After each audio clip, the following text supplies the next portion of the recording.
Oke. Nah, sekarang kita akan lanjutkan dengan siluk. Apakah ini sudah bisa dilihat untuk layar saya?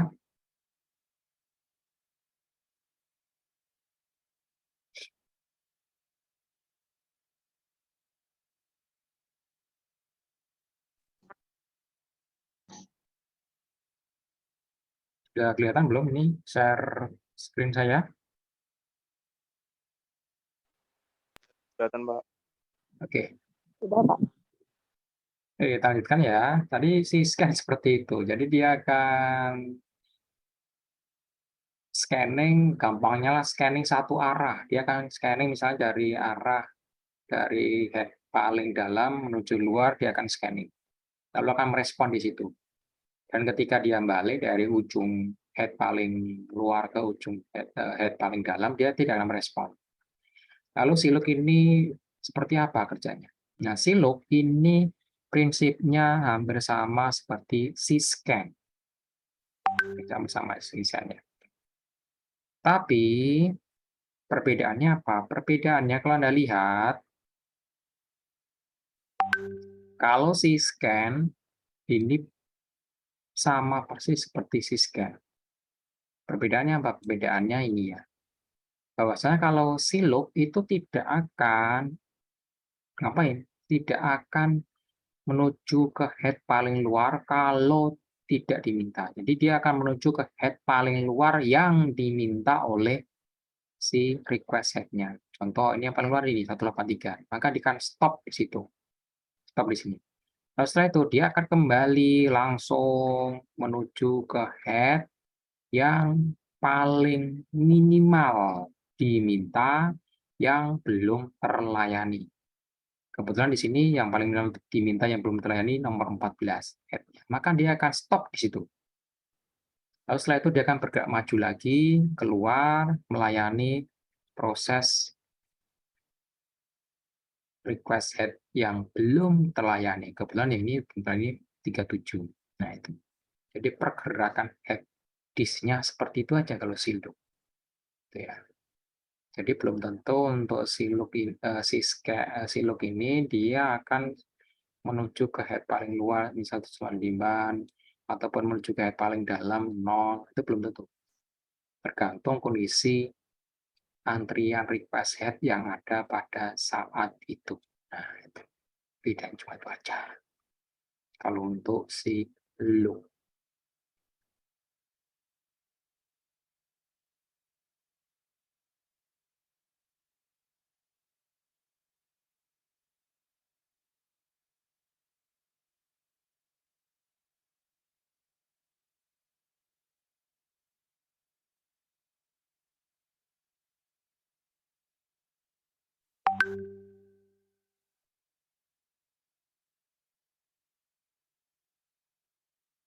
Ya, siluk seperti itu ya. Jadi kalau tadi kita udah FCFS, FIFO, lalu ada SSPF dengan berbasis pada jarak terpendek dari posisi head sekarang, lalu ada scan, di mana dia akan scanning dari head paling dalam ke head paling luar, lalu request head-nya akan direspon ketika dia bergerak dari head dalam ke head luar, dan ketika kembali dia tidak akan respon.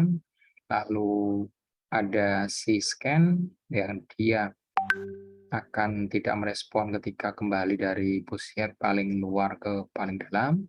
Ada loop, di mana loop ini dia akan sama seperti scan, tetapi posisi head terujung itu adalah posisi head yang di-request, dan posisi head yang ujung paling dalam itu adalah posisi head yang di-request saja. Jadi tidak dari posisi head paling ujung disk-nya, dan tidak juga awalnya dia selalu dari posisi head paling ujung dalam head-nya. Nah, itu loop seperti itu. Nah, siluk ini dia dalam modifikasi loop, tapi menggunakan circular sama seperti scan. Jadi ketika kembali dari posisi head paling luar ke dalam, itu dia tidak akan merespon request head. Itu. seperti itu. Nah, lalu bagaimana untuk proses memilih, yaitu algoritma disk scheduling-nya. Nah, SSTPF tentu saja dia karena berbasis bukan Ruto ya, kalau saya katakan sih diferensial head paling pendek, maka itu menjadi pilihan yang sangat umum. Nah, kalau Anda ingin memproses payload disk yang agak gede, maka scan dan scan itu dia lebih cocok. Itu aja ya, lebih cocok. Nah, umumnya kalau untuk disk scheduling algorithm ini sudah built-in dalam sistem operasi Anda. Jadi si head motor Anda, motor disknya, yaitu dia akan bergerak sesuai dengan perintah sistem operasinya. Dan algoritma disk scheduling ini ya dia akan built-in di dalam sistem operasi Anda. Jadi disknya itu cuma ikuti aja permintaan sistem operasinya. Nah, SSTF maupun log itu dia akan menjadi standar de facto ketika Anda mempergunakan sistem operasi apapun untuk dipergunakan sebagai yaitu algoritma default untuk disk scheduling-nya.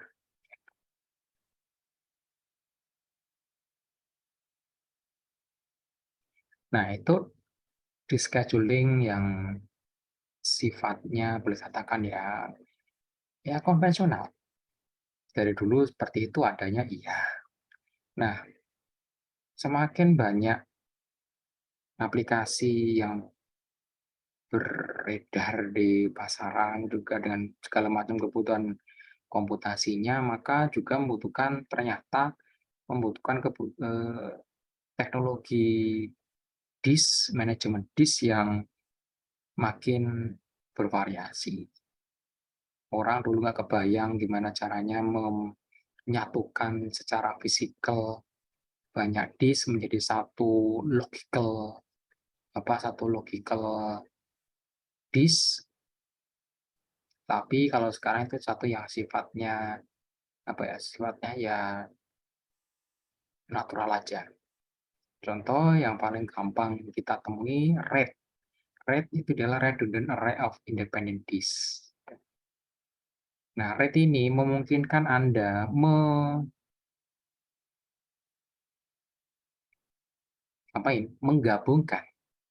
menggabungkan disk yang secara fisikal terpisah menjadi satu disk yang secara logical satu. Gitu. Anda punya hard disk 1 tera, 1 tera, 1 tera. Ada 4 buah. Maka secara fisikal, Anda punya 4 buah hard disk 1 tera. Secara logical, kalau menggunakan cara standar biasa sistem operasi, maka Anda punya juga 1 tera, 1 tera, 1 tera, 1 tera. Kalau menggunakan RAID, maka hard disk Anda yang fisikalnya 4, itu dia bisa menjadi satu disk RAID dengan kapasitas 4 terabyte atau satu disk RAID dengan kapasitas 2 terabyte. Nah, itu tergantung apa? Tergantung level RAID Anda. Nah, itu level RAID Anda itu menentukan dua properti besar daripada RAID, yaitu namanya mirroring ataupun shadowing. Nah, kalau Anda butuh backup, maka Anda harus mempergunakan sistem mirroring dalam RAID Anda. Ada RAID level yang dia tidak support mirroring atau shadowing. Nah, itu. Terus, ada juga kemampuan si RAID yang dia mendukung namanya block interleave parity. Duh, apa ini, Pak? Block interleave parity ini pada dasarnya menyebarkan satu file ke banyak disk yang secara fisikal terpisah. Misal, Anda punya file film 1 GB. Ya, kampanye kita ambil satu DVD lah, 4 GB lah. Kalau menggunakan disk biasa, storage biasa, maka 4 GB itu dia akan dituliskan umumnya berurutan. Kalau free space Anda, itu dia masih lebih dari 4 GB. Tapi kalau menggunakan RAID, maka 4 GB ini bisa dituliskan, bisa disimpan ke disk Anda dalam satu disk yang sama, atau dia akan dipecah-pecah menjadi bagian-bagian kecil ke disk yang berbeda-beda secara fisikal. Tetapi secara logikal, bagi sistem operasi Anda, filenya tetap satu urutan logikal yang sama. Nah, itu RAID seperti itu. Untuk properti namanya block interleaved parity. Kita lihat ya. Nah, RAID itu levelnya banyak aja ya. Ini RAID level standar yang akan sangat banyak Anda temui ketika Anda mempergunakan konfigurasi RAID. Nah, saya akan jelaskan satu persatu, mulai dari yang paling gampang itu aja ya, yaitu RAID 0. RAID 0 ini paling gampang dibuat, tetapi dia paling jelek untuk backup-nya. Kenapa?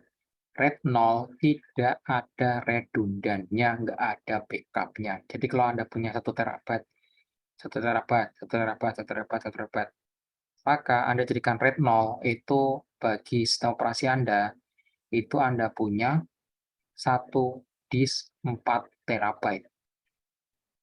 Nggak ada backup? Nggak ada backup sama sekali. Loh, emang jeleknya apa, Pak? Ingat, tadi Anda punya file 4 GB. Ternyata oleh RAID-nya itu dituliskan di disk 1, 2 GB, di disk 2, 1 GB, di disk 4, 1 GB. Bayangkan, disk Anda yang nomor 4 error. Gimana? File Anda yang 4 GB tersebut saya jamin nggak bisa kepake. Tadi yang di disk nomor 4 ini 1 GB. Maka bagi sistem operasi Anda, file Anda yang 4 GB tersebut itu hilang tak berbekas bagian 1 GB tersebut. Kenapa? Karena ternyata secara fisikal sudah rusak. Itu cilakanya itu kalau RAID 0. Ya, itu cilakanya. Kalau RAID 0. Kalau RAID 1, maka si RAID-nya dia punya backup. Itu ya, backup. C ini adalah partisi backup. Jadi kalau Anda punya 4 disk seperti ini, maka 2 disk dipakai untuk storage real-nya, 2 disk dipakai untuk backup-nya atau redundansinya.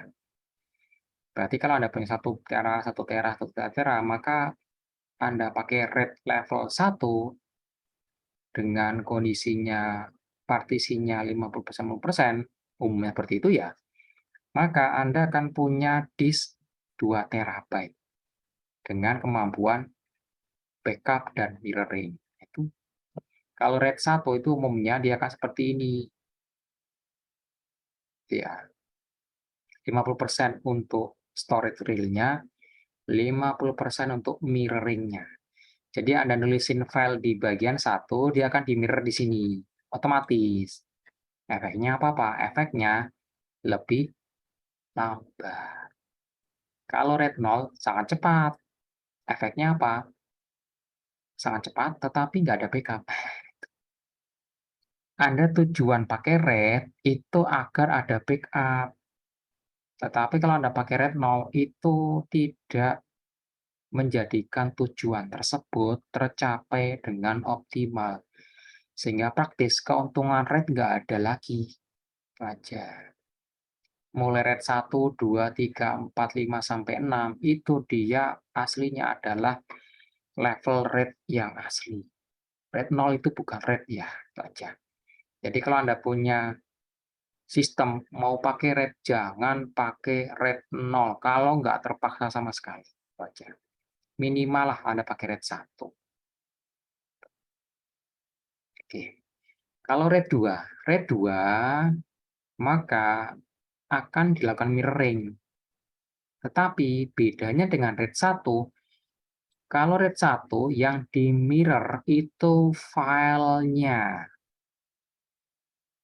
Itu ya. Tapi kalau RAID 2 dia akan akan membackup apanya? Partisi filenya. Jadi yang di-backup itu cuma yang berbeda saja. Ya, tuh, parity-nya yang akan di-backup dengan kode koreksinya disimpan di situ. Jadi kalau ada error, si RAID 2 ini akan ngapain? Akan merestore lagi dari parity-nya ini, parity partition ini akan dipakai untuk mengembalikan yang error dengan kalkulasi tertentu. Nah, itu RAID 2.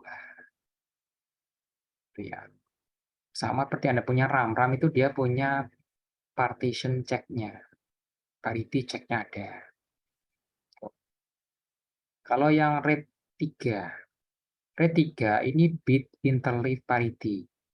Sistemnya seperti itu. Jadi dia tidak mempergunakan sebanyak RAID 2 untuk parity error code-nya, tapi dia menggunakan satu partisi saja, umumnya ya lebih kecil partisinya, karena dia hanya akan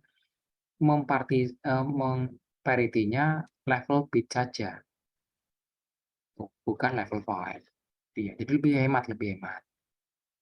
Oke, itu. Terus yang RAID 4 bedanya dengan RAID 3 apa? Blok. Jadi yang di parity itu blok, satu blok, satu blok, satu blok. Itu bukan satu bit, bukan. Tapi satu blok, satu blok. Bedanya itu ya kalau RAID 4. Nah, kalau RAID 4 ini dia per blok, tetapi nggak semua blok ada parity-nya. Kerugiannya apa? Kerugiannya kalau ternyata filenya rusak di bagian atau di blok yang nggak ada parity-nya. Berarti ngapain? Ya silakan pasrah saja, karena nggak ada kemungkinan itu bisa di-restore lagi. Itu ya, kalau pakai RAID 4. Oleh karena itulah, ngapain? Nah, ini menggunakan RAID nomor 5. RAID nomor 5 ini dia umumnya kalau di server standar de facto-nya RAID nomor 5. Kenapa? Karena setiap bloknya itu dia punya parity. Itu. Jadi setiap disk ada parity-nya, setiap blok ada parity-nya. Jadi lebih redundan. Tanpa ngapain? Tanpa terlalu banyak makan partisi. Gitu. Jadi kalau yang RAID 1 yang disimpan filenya, Anda nulisin di sini 1 GB, ya di sini akan di mirroring 1 GB sama persis. Tapi kalau yang RAID 5 dia hanya akan ditulis bagian parity-nya saja. Jadi kalau ada yang berubah dan mau di-restore, maka dia akan melihat aja paritiesnya berapa untuk blok yang mau di-restore. Lalu dengan kalkulasi tertentu, Anda bisa mengembalikan kondisi semulanya untuk blok tersebut. Itu. Ya, tetapi RAID 5 nggak ada redundan. Nah, itu. Jadi kalau RAID 5 ini dia hanya akan menjaga kalau ada perubahan bisa di-restore. Tetapi kalau perubahan ini ternyata rusak juga, cilaka, ya cilaka. Hal ini diperbaiki di RAID 6. RAID 6, selain dia ada parity, dia juga ada redundansi. Yang di-redundant apanya, Pak? Bukan filenya, bukan. Tetapi parity-nya yang akan di-redundant. Jadi teman lihat dalam satu partisi, dalam satu disk ada 2 buah blok dipakai untuk parity code-nya. dan satu parity code-nya dia akan dibikin kopinya. Itu jadi ada redundannya. Jadi kalau ada parity code-nya ternyata rusak di satu bagian, maka dia bisa dibalikin dari backup-nya. Nah, itu RAID nomor 6 itu ya. Kalau yang baru sekali ada RAID nomor 10, tapi itu nggak dibahas di sini ya. Silakan cari sendiri seperti apa RAID nomor 10 itu. Oke, itu RAID.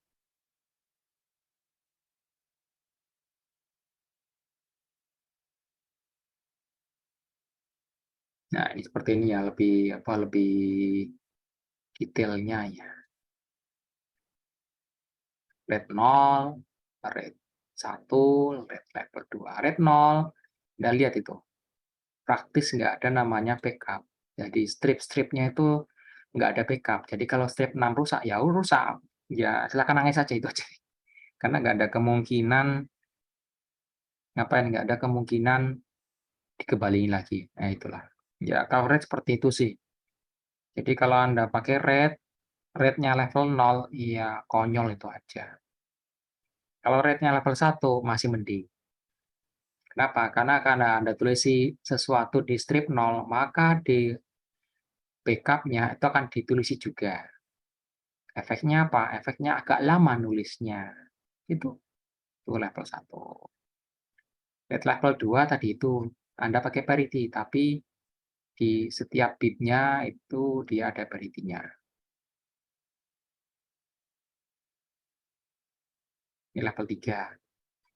Bit-bitnya tadi itu kalau level 2 ada bit 1, 2, 3, dia level untuk backup-nya ya. Terus kalau level 3 ditambahkan dengan parity. Tuh, parity-nya cuma satu partisi ya, aja.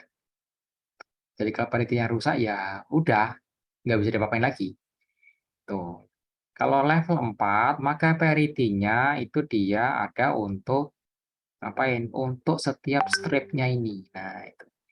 Jadi level 4 ada satu partisi dipakai untuk menyimpan parity strip-strip ini. Contoh di sini parity strip 0 sampai 3 ada di situ, 4 sampai 7 di situ, 8 sampai 11 di situ. Itu level 4. Level 5 maka untuk parity-nya itu diapain? Didistribusikan seperti ini, tidak dalam satu disk yang sama.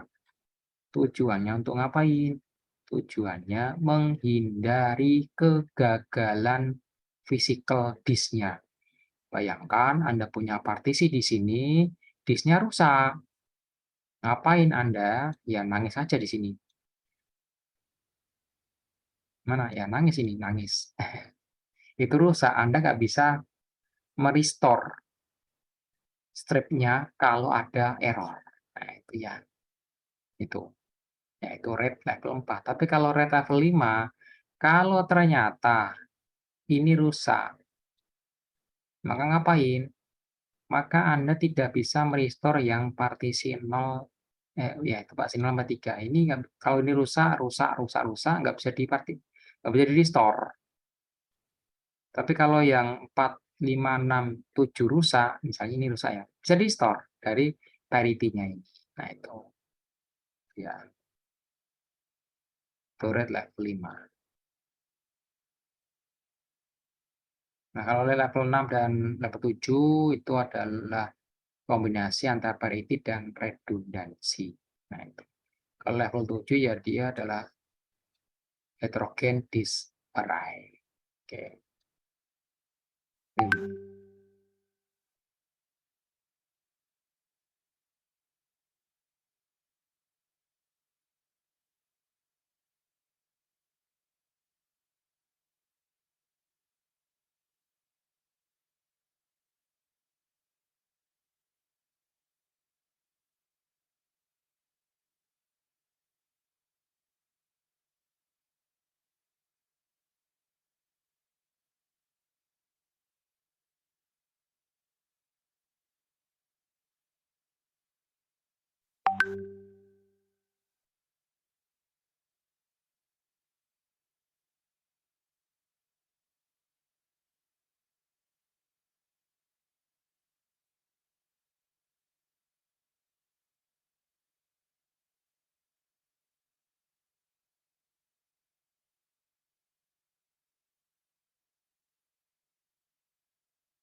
Nah, untuk disk sendiri, dia dalam perkembangannya itu dia kalau zaman dulu kebanyakan sifatnya locally attached alias ya harus secara fisikal hadir di tempat.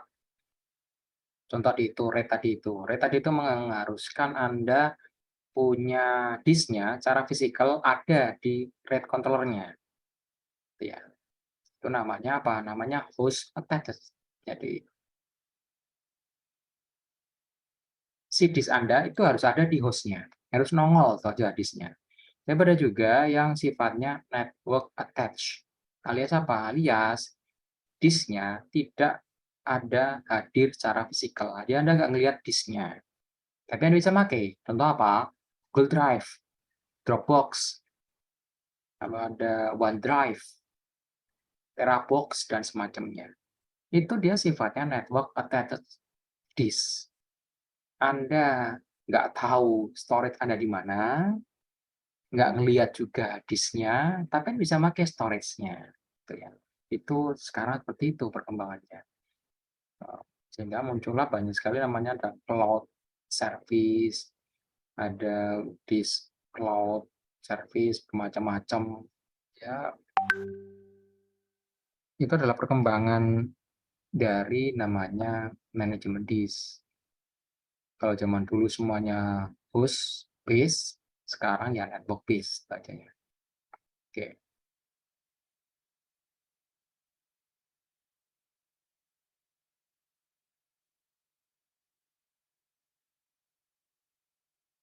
Nah, kalau yang network attached base disk, maka kita punya ini. Ada NAS, Network Attached Service, Storage. NAS ini bisa Anda beli ya. Setahu saya paling murah 1 jutaan sih. Itu aja. Tuh. Koneksinya lewat mana? Koneksinya biasanya lewat LAN, Ethernet. Ethernet-nya pun biasanya 1 GB. 1 gigabit per second, Gbps kan. Itu standar sih. Ada yang punya 1 port, ada yang punya 2 port. Ada yang menggunakan fiber optic kalau misalnya memang dipakai untuk high speed storage. Jadi NAS ini bottleneck-nya di mana? Ini, di network-nya, bottleneck-nya di situ. NAS-nya sih sangat cepat, tapi bottleneck-nya di sini, network-nya. Bayangkan Anda punya SSD di sini, SSD Samsung Evo misalnya.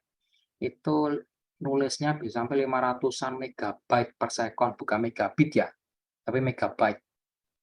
Tapi storage-nya kalau Anda pakai NAS, network-nya mentok-mentok cuma 1 gigabit per second. 1 gigabit per second itu secara kasar Anda cuma bisa menulisi 125 megabyte per second. Itu aja sih.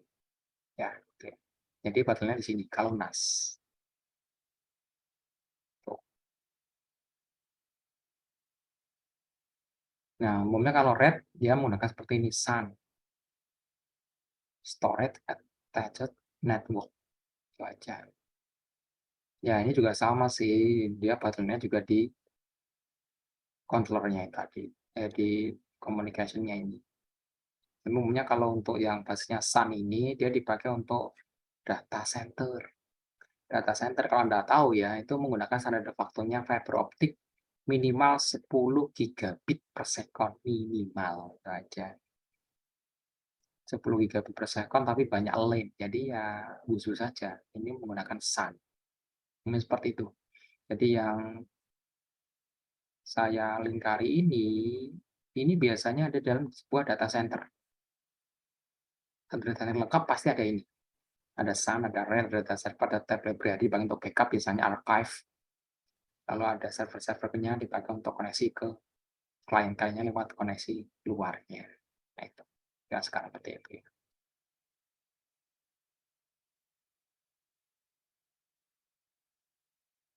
Oke, tadi kita ada lihat berbagai macam model penjadwalan disk.